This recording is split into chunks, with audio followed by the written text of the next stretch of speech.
And now, a video from 3 years ago. Yeah, I've had this done since February of 2017.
One thing I forgot to account for was that this little corner bracket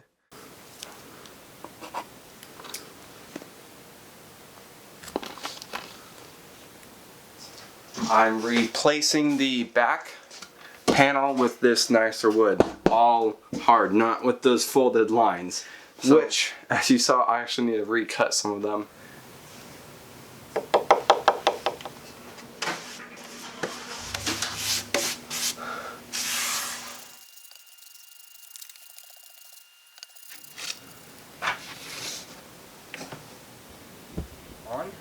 So let's just plug it in. Boom.